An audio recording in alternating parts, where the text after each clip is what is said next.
네, 이번 코너도 마켓플러스 시간입니다. 시장의 안목을 키우는 시간인데요. 키움증권 투자전략팀의 한지영 연구원 오셨습니다. 네, 어서 오세요. 네, 안녕하세요. 네.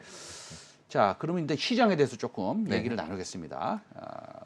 오늘 텐센트 지금 보면은 몇 퍼센트 빠졌는지 모르지만 제가 들어오기 전에 보니까 10% 이상 빠진 것 그렇죠. 같더라고요. 오늘 중국 게임주들이 주가 급락이 심했습니다. 네. 그다음에 이틀 전에는 아마존이 7% 빠졌고 네, 맞습니다. 네. 뭔가 좀 크게 두려움으로 다가오는 않은데 뭔가 좀 변곡점이 있는 듯한 느낌이 듭니다. 일단은 그 두 가지 이슈에 대해서는 어떻게 생각하세요? 일단 지금 주변을 둘러보면은 신규 호재성 재료보다는 악재성 재료들이 좀 많다고 보고 있습니다. 그래서 가령 지금 델타 변이 확산, 또 이제 중앙권 증시 폭락, 그리고 인플레이션 또한 그 연준의 정책 불확실성, 주변에 온통 불안적인 요인들이 있는데 저는 지금 아무래도 우리나라도 그렇고 미국도 그렇고 지수 레벨이 조금은 부담스러운 상황 속에서 이러한 것들이 어떻게 보면 울고 싶을 때 뺨 맞는다고 그런 명분들을 제공하고 있는 것으로 생각을 하고 있어요. 그런데 그런 불안 속에서 좀 면면이 그 실체를 파헤쳐다 보면은 저는 위안거리들이 있다라고 좀 말씀을 드리고 싶습니다. 뭐 간단히 말해서 델타 변이 같은 경우가 지금 전 세계 경기를 둔화시킨다. 그리고 공교롭게도 어제 뭐 미국이나 유로존이나 중국 같은 제조업 지수가 부진하면서 이제 경기도는 현실화된다라는 이야기들이 나왔는데 그렇게 지표가 부진했던 이야기를 좀 말씀을 먼저 드리면은 그거는 지표가 실제로 크게 둔화된 게 아니라 이제 시장에서 기대했던 수준이 너무 높았는데 그거를 충족시키지 못한 그런 측면이 있었습니다. 네. 우리 한지영 연구원께서는 지금 자막에도 나오고 있습니다. 네네. 여전히 강세장이라고 이제 생각을 하고 계시는데 네. 요즘 보면은 조금 살짝 조정도 나오고 있어요. 그리고 그렇죠. 당연히 조정이 나와야지 또 강세장이 되는 것인데 그렇죠. 그 강세장 언제까지 가는 겁니까? 그러면? 저는 그냥 최소한 놓고 봤을 때 네네. 전망은 달라질 수 있겠지만 네. 지금 상황에서는 연말까지는 충분히 강세장이 갈 수 있다라고 보고 있고 저희 하우스에서 제가 이제 그 하반기 전망 자료를 냈을 때 코스피 상단 3,500까지는 충분히 트라이 가능하다라고 좀 전망하고 있습니다. 알겠습니다. 그러면 그 중에서 네.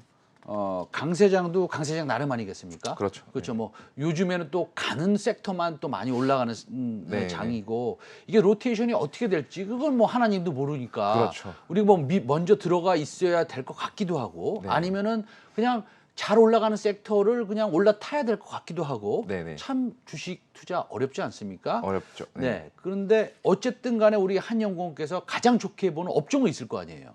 네, 맞습니다. 어떤 업종입니까? 저는 개인적으로 이제 오늘 좀 주가가 반응을 하고 있긴 한데 네. 반도체 업종은 저는 여전히 네. 좋게 보고 지금 있습니다. 애널리스트 분들하고 전략가들 나오셔가지고 네. 23,432명이 반도체 좋아한다고 말씀하셨습니다. 그렇죠. 근데 한정 연구원님 네. 또 나오셔서 반도체 좋아한다고 네. 말씀하시는데 오늘 뭐 공교롭게 DB 하이텍이나 SK 그렇죠. 하이닉스나 삼성제가 올라가서 네. 뭐 할 말씀은 있으실 것 같아요. 네, 네, 뭐 반도체 어떻습니까? 네, 네. 뒷걸음지다 소잡는 격일 수도 있는데 저는 네. 뭐 개인적으로 그렇게 보지는 않고요. 네. 그냥 어떻게 보면은 반도체 같은 경우는 저희가 주식 중에서도 성격을 분류하자면은 없어도 그만인 주식, 혹은 있으면 좋은 주식, 또 하나는 있어야 될 주식인데 네, 저는 네. 이제 반도체는 그 세 번째로 말씀드린 있어야 될 주식. 꼭 있어야겠다. 네, 말씀을 드리고 네. 싶고요. 왜냐하면 이제 반도체 같은 경우는 어떻게 보면 한국 경제의 숙명과도 맞닿아 있다라고 보고 있습니다. 네, 네. 그래서 외국인 같은 경우 반도체주 위주로 한국 증시를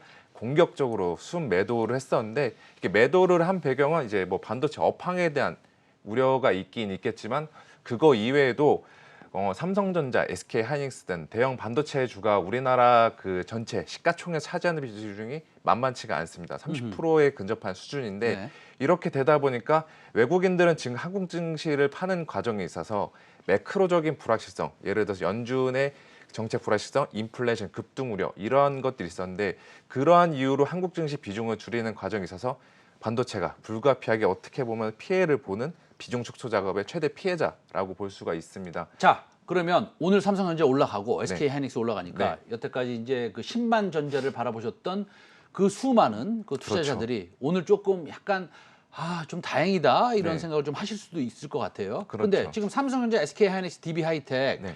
내지는 반도체 소부장 주식 네. 이렇게 두 개를 한번 나눠보죠. 네. 종합 반도체 업체와 네. 아니면 소부장. 네. 그럼 자, 어디로 갈까요? 종합반도체 업체가 많이 그동안 안 올라갔으니까 네. 삼성전자 살까요? 아니면은 소부장 중에서 조금 좋은 종목들 우리가 잘 열심히 공부해서 살까요? 어떻게 할까요? 아니면 둘 다 살까요?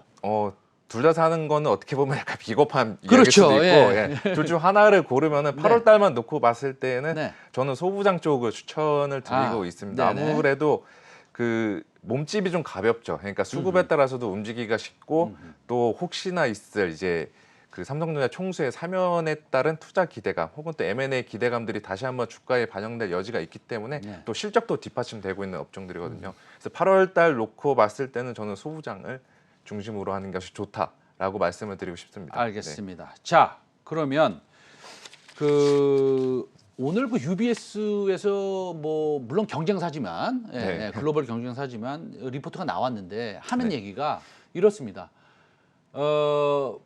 팬데믹의 수혜를 받던 회사들 말고 네. 피해를 받던 회사들이 다시 사야 된다. 네. 뭐 여행주 뭐 이런 거 얘기하는 거겠죠. 그렇죠. 쉽게 얘기해서. 예.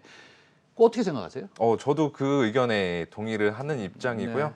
지금 이 여행 팬데믹 피해를 받은 업종들 같은 경우는 지금으로서는 실적 숫자 실체보다는 상상력이 필요한 업종이라고 저는 생각을 하고 아하. 있습니다. 네. 그래서 코로나의 경제 충격은 지금 과거보다 저는 크지 않을 것으로 전망이 되고 또 우리나라도 지금 백신 보급이 다시 원활히 될 조짐이 보이고 있습니다.